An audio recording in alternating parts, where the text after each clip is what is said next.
My dear students, నిన్నటితో మనకి second unit complete అయింది. అంటే ఎలక్ట్రానిక్ బ్యాంకింగ్ రంగంలో వచ్చినటువంటి నూతన మార్పులు, ఇన్నోవేషన్స్ ఇన్ కమర్షియల్ బ్యాంక్స్ అని, అలాగే రిజర్వ్ బ్యాంక్ విధులు, ఇవన్నీ కూడా నిన్నటి క్లాస్లో మనం చెప్పుకున్నాం. యూనిట్ బ్యాంకింగు, బ్రాంచ్ బ్యాంకింగు, మిశ్రమ బ్యాంకింగు, పెట్టుబడి బ్యాంకింగు, వీటన్నిటి గురించి సెకండ్ యూనిట్లో చదువుకున్నాం. ఈరోజు థర్డ్ యూనిట్ స్టార్ట్ చేస్తున్నాం. అంటే బ్యాంకింగ్ డెవలప్మెంట్, అభివృద్ధి బ్యాంకింగ్ అభివృద్ధి. అంటే ఈ బ్యాంకింగ్ అభివృద్ధి అంటే ఏమిటి అంటే, మనకి భారతదేశంలో అభివృద్ధి బ్యాంకుల్ని నెలకొల్పవలసినటువంటి అవసరం ఏర్పడింది. ఎందుకంటే మనం మొన్న చెప్పుకున్నట్టుగానే మనకి అతి పురాతన కాలం నుంచి దేశీయ బ్యాంకర్లు అంటే ఎవరండి దేశీయ బ్యాంకర్లు అంటే, మనకి వ్యవసాయదారులకి రుణాలు, రెండు రకాలైనటువంటి రుణాలను ఇస్తున్నారు. అవి ప్రైవేట్ సంస్థలు, అలాగే ప్రభుత్వ సంస్థలు అని. అంటే ప్రైవేట్ సంస్థల్ని మరలా రెండు రకాలుగా విభజించారు. అంటే ఎవరు ప్రైవేట్ సంస్థలు అంటే, వడ్డీ వ్యాపారస్తులు, భూస్వాములు, ఇలాంటి వాళ్ళందరినీ ఇందులో చేర్చారు. అయితే సంస్థ పూర్వకంగా ప్రభుత్వం సహకార పరపతి సంఘాలని, వాణిజ్య బ్యాంకులు, ప్రాంతీయ గ్రామీణ బ్యాంకులు, ఇవన్నీ కూడా వినియోగదారుడికి లేదా ఖాతాదారులకి లేదా వ్యవసాయదారులకి ప్రభుత్వం నుండి రుణాలు అనేటువంటివి లభ్యమవుతున్నాయి. అయితే 1951-52 మధ్య ప్రైవేటు వ్యక్తుల నుండి, అంటే వడ్డీ వ్యాపారస్తులు, అలాగే వ్యాపారస్తులు, మనం వింటూ ఉంటాం భూస్వాములని. ఆ భూస్వాములు ఇలాంటి వాళ్ళు పరపతి మొత్తం రుణాల్లో 93%, అంటే వాళ్ళ దగ్గర నుంచి ప్రవహించినటువంటి రుణాల మొత్తం 93% ఉంది. అంటే సంస్థలు ప్రభుత్వానివి 7%, ప్రభుత్వం 7%, మిగిలిన 7% అవసరాలను తీర్చారు. కాబట్టి 2000 నాటికి వడ్డీ వ్యాపారస్తుల యొక్క వాటా 70%గా ఉంది. పబ్లిక్ రంగాలు 10%, సహకార సంఘాలు 9%, ప్రభుత్వం 1%, స్వయం సహాయక సంఘాలు 1%, ఇలా రుణ సౌకర్యాలను కలగజేయడం చేశారు. అయితే ప్రైవేటు వ్యక్తులైనటువంటి ఈ ప్రైవేటు సంస్థలైనటువంటి, అంటే ఇందాక ప్రైవేటు వ్యక్తులని ఎవరని చెప్పాము? వడ్డీ వ్యాపారస్తులు, భూస్వాములు, అలాగే ఏజెంట్లు, వ్యాపారస్తులు, వీళ్ళు ప్రైవేటు వ్యక్తులైన వీళ్ళని వడ్డీ వ్యాపారస్తులని, దేశీయ బ్యాంకర్ల పాత్రను మనం తెలుసుకోవాలి. అంటే భారతదేశంలో అతి పురాతన కాలం నుంచి కూడా దేశీయ బ్యాంకర్లు అంటే ఎవరని చెప్పామండి? వడ్డీ వ్యాపారస్తులు, అలాగే వ్యాపారస్తులు, భూస్వాములు, ఫైనాన్స్ చేసేటువంటి వాళ్ళందరినీ కూడా దేశీయ బ్యాంకర్లు అంటారు. కాబట్టి వీరు తమ వ్యాపారాన్ని కొనసాగిస్తూనే ఉన్నారు. వీళ్ళని వివిధ దేశాల్లో వివిధ రకాలుగా పిలవడం అనేటువంటిది జరుగుతోంది. కాబట్టి అయితే ఇంకా కాలం చెల్లిన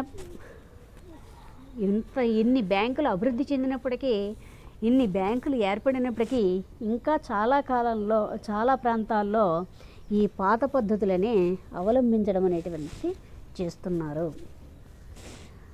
కాబట్టి మద్రాసులో ఈ దేశీయ బ్యాంకులను చెట్టీలు అని, ఉత్తర భారతదేశంలో షావుకారులని, మహాజన్లని, బొంబాయిలో వీరిని షాఫ్లని, లేదా మార్వాడీలని, బెంగాలీలో సేట్లని, అలా లేదా కోమట్లని అలా పిలుస్తున్నారు. అయితే ద్రవ్య మార్కెట్లో దేశీయ బ్యాంకర్లు అనేటువంటి వారు అసంఘటిత విభాగానికి చెంది ఉంటారు. కాబట్టి Indian central banking enquiry committee, Indian central banking enquiry committee దేశీయ బ్యాంకర్లని నిర్వచించడం జరిగింది. ఏమని అడిగింది అంటే, ప్రజల వద్ద నుంచి డిపాజిట్లు స్వీకరించి తిరిగి వాటిని అవసరం ఉన్నటువంటి వ్యక్తులకు కానీ లేదా వ్యాపారస్తులకు కానీ రుణ రూపంలో అందజేసే వ్యక్తిని లేదా భాగస్వామ్య సంస్థని దేశీయ బ్యాంకర్లుగా నిర్వచించింది. వీళ్ళు హుండీలని అలాగే హుండీలని కూడా డిస్కౌంట్ చేసుకుంటారు. బ్యాంకులు అంటే ఏమంటున్నాం, ద్రవ్యంతో వ్యాపారం చేసేవారు, అలాగే ప్రజల నుంచి డిపాజిట్ల రూపంలో స్వీకరించి వారికి రుణాలని ఇచ్చేటువంటి వారు అని చెప్తున్నాం. కానీ దేశీయ బ్యాంకర్లను ఏమంటామంటున్నారు, వివిధ ప్రాంతాల్లో వివిధ రకాలుగా పిలుస్తున్నారు. వీరిని ఒక్కొక్క చోట ఒక్కొక్క రకంగా, మద్రాసులో వీళ్ళని చెట్టీలని, అలాగే మన ఉత్తర భారతదేశంలో షావుకారులని, అలాగే బొంబాయిలో వీళ్ళని మార్వాడీలని, బెంగాల్లో సేట్లని, కోమట్లని ఇలా పిలుస్తూ ఉంటారు. వీళ్ళందరూ కూడా అసంఘటిత విభాగానికి చెందినవారు. వీళ్ళని దేశీయ బ్యాంకర్లు అంటారు, వాళ్ళని అసంఘటిత విభాగానికి చెందినవారని చెప్పింది. అయితే Indian central banking enquiry committee ఏమని నిర్వచించింది అంటే, ప్రజల వద్ద నుంచి డిపాజిట్లను స్వీకరించి తిరిగి వాటిని అవసరం ఉన్న వ్యక్తులకి లేదా వ్యాపార సంస్థలకి రుణ రూపంలో అందజేసే వ్యక్తిని లేదా భాగస్వామ్య సంస్థని కానీ దేశీయ బ్యాంకర్లు అంటామన్నారు. అయితే దేశీయ బ్యాంకర్లు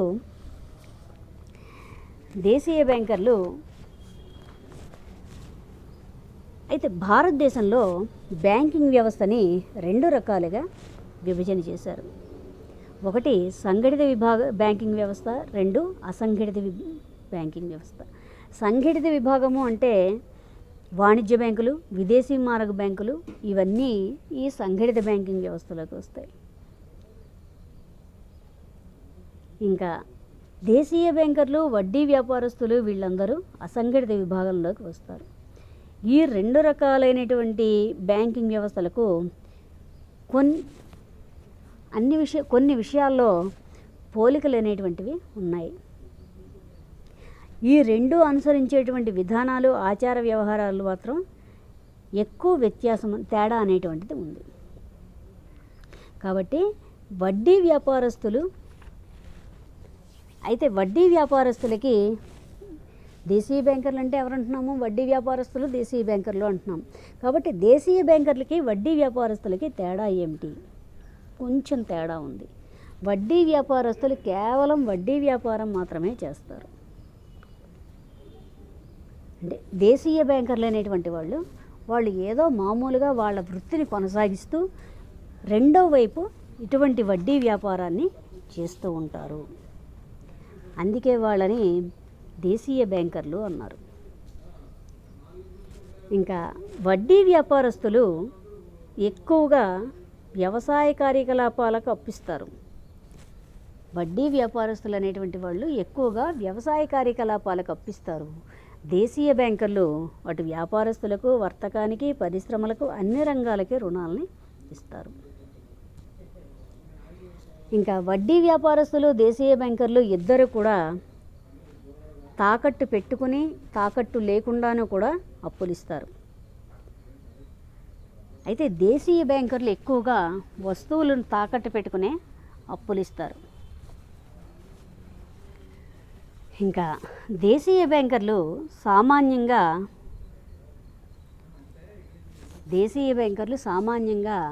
రుణాన్ని తీసుకునేటువంటి వ్యక్తి, రుణగ్రహీత ఎవరైతే రుణాన్ని తీసుకుంటున్నారో ఆ వ్యక్తి యొక్క ఉద్దేశాలను బట్టి కూడా రుణాలు ఇస్తారు. ఇంకా వడ్డీ వ్యాపారస్తులైతే అసలు వాళ్ళు వడ్డీకే ప్రాధాన్యత ఇస్తారు, దేనికి అనేటువంటి దాన్ని ఎక్కువగా పట్టించుకోరు. ఇంకా వడ్డీ వ్యాపారస్తులు వాళ్ళు ఇచ్చేటువంటి అప్పు మీద వడ్డీని ఎక్కువ వసూలు చేస్తారు. దేశీయ బ్యాంకర్లు వడ్డీ వ్యాపారస్తుల కన్నా కొంత తక్కువ వడ్డీని వసూలు చేస్తారు. అయితే దేశీయ బ్యాంకర్లకి కొన్ని కట్టుబాట్లు అనేటువంటి వాళ్ళు ఏర్పరచుకుంటారు, కొన్ని నిబంధనల్ని ఉంటారు. దేశీయ బ్యాంకర్లకి కొన్ని కట్టుబాట్లు, కొన్ని నియమ నిబంధనలు ఇవన్నీ ఉంటాయి. వడ్డీ వ్యాపారస్తులకి ఏమీ నిబంధనలు అంటూ ఏమీ ఉండవు. ఇంకా దేశీయ బ్యాంకర్లు యొక్క విధులు ఏమిటి అంటే, దేశీయ బ్యాంకర్లు భారతదేశంలో అప్పులు ఇవ్వడమే కాకుండా అంటే భారతదేశంలో దేశీయ బ్యాంకులు అనేటువంటి వారు వ్యాపారులు, మార్వాడీలు, సేట్లు, కోమట్లు ఇలాంటి వారందరూ కూడా దేశీయ బ్యాంకర్లు అంటారు. ఇలాంటి వాళ్ళు చేసేటువంటి కొన్ని వ్యాపారాలను బట్టి వాళ్ళని దేశీయ బ్యాంకర్లు అంటాము. అయితే ఈ వ్యాపారం వ్యక్తులచే కానీ లేదా ఈ వ్యాపారం అనేటువంటిది వ్యక్తిగా చేయొచ్చు లేదా కుటుంబం కూడా నిర్వహించుకోవచ్చు. అయితే దేశీయ బ్యాంకర్లు యొక్క ప్రధానమైనటువంటి విధులు ఏమిటి అంటే, వీరు డిపాజిట్లను స్వీకరిస్తారు.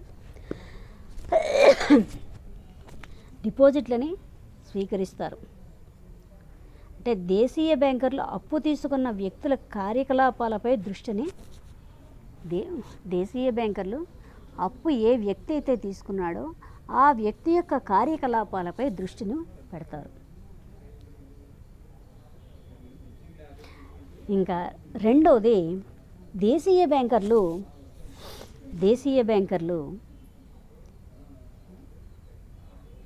కొత్తగా వచ్చినటువంటి బ్యాంకింగ్ యొక్క మేనేజ్మెంట్ ప్రిన్సిపల్స్ని కానీ అలాగే విధానాలని కానీ వాళ్ళు ఏమీ పాటించరు. వాళ్ళకి సాంప్రదాయమైనటువంటి పద్ధతి ఏదైతే ఉందో దాన్నే ఆచరించి వాళ్ళు వ్యాపారాన్ని చేస్తారు. అలాగే ఇంకా దేశీయ బ్యాంకర్లు ఇంకొక పని ఏం చేస్తారు అంటే, వారు ప్రామిసరీ నోట్ల మీద అలాగే తనఖాల మీద వాటి మీద కూడా హుండీలను కూడా వాళ్ళ దగ్గర పెట్టుకుని రుణాలు అనేటువంటివి ప్రజలకి, ఖాతాదారులకి రుణాలు అనేటువంటివి ఇస్తారు. ఇంకా అయితే దేశీయ బ్యాంకర్లు చిన్న పరిశ్రమలకి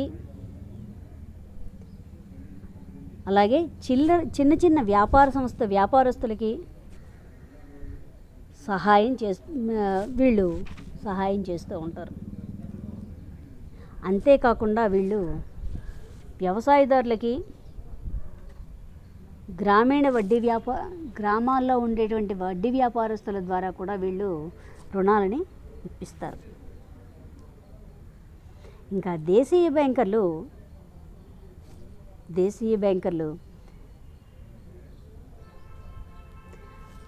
వాళ్ళు ఎటువంటి ఖాతాలని ఆచారంగా వాడుకలో రాస్తూ ఉంటారో అదే పద్ధతిలో ఎన్ని కొత్త పద్ధతులు వచ్చినా వారు పాత సాంప్రదాయాలని పాటిస్తూ ఉంటారు.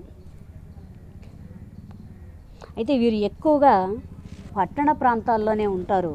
వాళ్ళు ఎక్కువగా వ్యాపారాన్ని అక్కడే కొనసాగిస్తూ ఉంటారు. అయితే ప్రైవేట్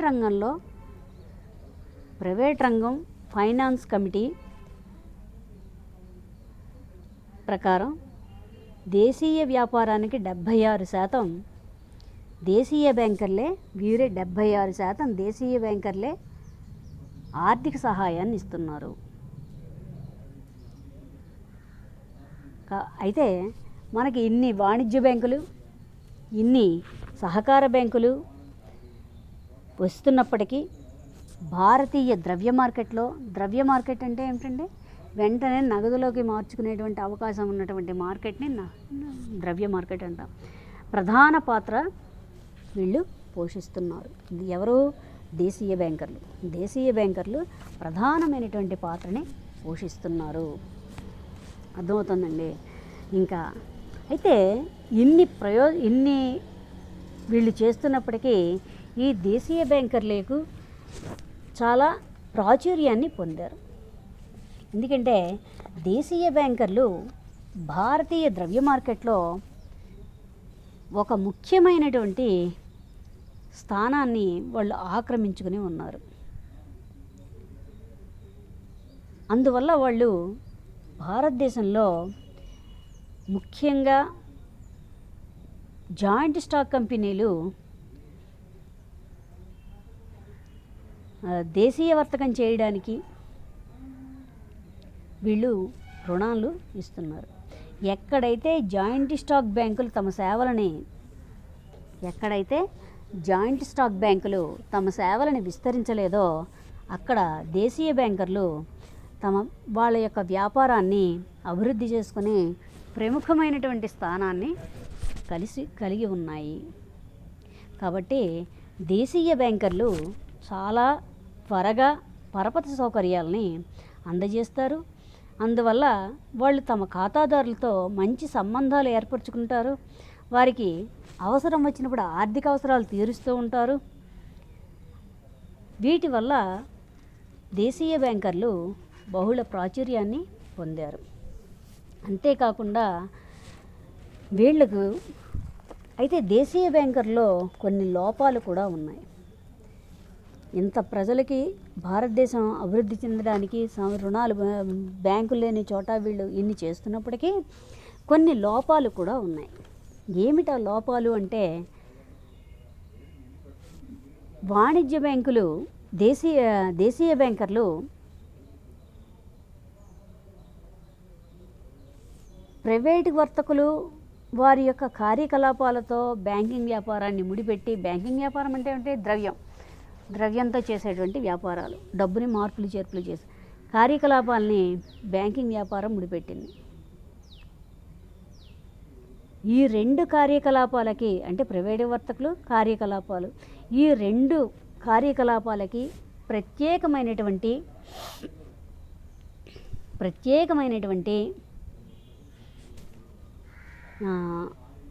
ఖాతాలను తయారు చేస్తారు. అందువల్ల వారి వ్యాపారాలను కంట్రోల్ చేయడం అనేటువంటిది కష్టం. ఇంకా ఏమంటున్నాడు, దేశీయ బ్యాంకర్లు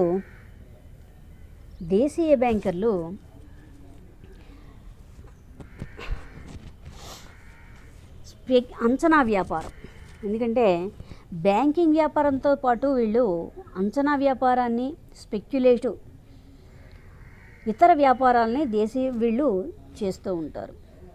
అది ఒక పెద్ద లోపం. ఇంకా మూలధనం కొరత. దేశీయ బ్యాంకర్లు మూలధనాన్ని స్వల్ప మూలధనం అంటాం. అంటే వాళ్ళు కొద్దిపాటి మూలధనంతో వ్యాపారాన్ని ప్రారంభించి తమ మిత్రులు, శ్రేయోభిలాషులు మరియు మిగతా వాళ్ళందరి వ్యవహారాలను కూడా వారికి తన చుట్టూ వరకు మాత్రమే వాళ్ళ వ్యవహారాలు చేసుకుంటూ ఉంటారు. ఇంకా ఏమంటున్నాడు, స్వల్పమైనటువంటి డిపాజిట్లు తక్కువగా ఉండడం. ఇవి డిపాజిట్లను అంగీకరించడం, అలాగే రుణాలు అందజేయడం అనేటువంటి రెండు సూత్రాల మీదే ఇవి పనిచేస్తాయి. కాబట్టి వీటికి స్వల్ప డిపాజిట్లు మాత్రమే వస్తాయి. అలాగే వడ్డీ రేట్లు ఎక్కువగా ఉంటాయి. అంటే దేశీయ బ్యాంకర్లు వాళ్ళు మంజూరు చేసేటువంటి రుణాల మీద ఎక్కువ వడ్డీని వసూలు చేస్తారు. తనఖా అప్పు మీద అయితే 6 నుంచి 18%, తాకట్టు పెట్టకుండా ఉండేటువంటి వాటి మీద అయితే 18 నుంచి 37% వరకు, అంటే రూపాయికి 100కి 18 రూపాయలు, రూపాయికి 18 పైసల నుండి 37 పైసల వరకు వడ్డీని వసూలు చేస్తారు. ఈ వడ్డీ రేట్లు వాణిజ్య బ్యాంకులు విధించేటువంటి వడ్డీ రేట్ల కంటే, వాణిజ్య బ్యాంకులు ఇచ్చేటువంటి వడ్డీ రేట్ల కంటే చాలా ఎక్కువగా ఉంటాయి. అందువల్ల రుణాలు తీసుకున్నటువంటి రుణగ్రస్తులు అప్పులు తీర్చడం అనేటువంటిది కష్టమైపోతుంది. ఇంకా వీళ్ళు అప్పులు వసూలు చేసే పద్ధతి కూడా చాలా ఇదిగా ఉంటుంది. ఏమిటి, చూడ్డానికే చాలా అసహ్యంగా ఉంటుందన్నమాట. లోపభూయిష్టమైనటువంటి అంటే దేశీయ బ్యాంకర్లు అప్పులు వసూలు చేసేటువంటి పద్ధతి చాలా జుగుత్సాహపరంగా ఉంటుంది, అసహ్యంగా ఉంటుంది. అందువల్ల వాళ్ళకి దేశీయ బ్యాంకులకి ప్రజల్లో చెడ్డ పేరు అనేటువంటివి వస్తుంది. ఇంకా వీళ్ళు వ్యాపార రహస్యాలని దాచుకోలేరు. వ్యాపారంలో వచ్చేటువంటి రహస్యాలు అనేటువంటివి దాగవు. ఎందుకంటే దేశీయ బ్యాంకర్లు వారి ఖాతాదారుల యొక్క ఖాతా వివరాలను ఎంతో రహస్యంగా ఉంచుతాయి. ఎందుకంటే తమ ఖాతా పుస్తకాలను ఆడిట్ చేయించవు. అలాగే ఆస్తప్పుల పట్టీని, లాభ నష్టాల ఖాతాలని కూడా వీళ్ళు ముద్రించవలసినటువంటి అవసరం లేదు. ఇంకా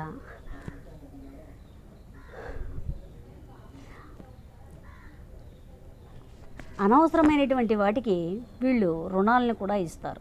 ఎందుకంటే దేశీయ బ్యాంకర్లు పాత అప్పులపై వడ్డీ చెల్లించడానికి లేదా కొత్త అప్పులు చెల్లించడానికి, పెళ్ళిళ్ళకి, ఇతర కార్యక్రమాలకు కూడా వీళ్ళు రుణాలు ఇస్తారు. దానివల్ల రుణగ్రస్తుడికి ఏమవుతుంది అంటే తీర్చడం కష్టమైపోతుంది.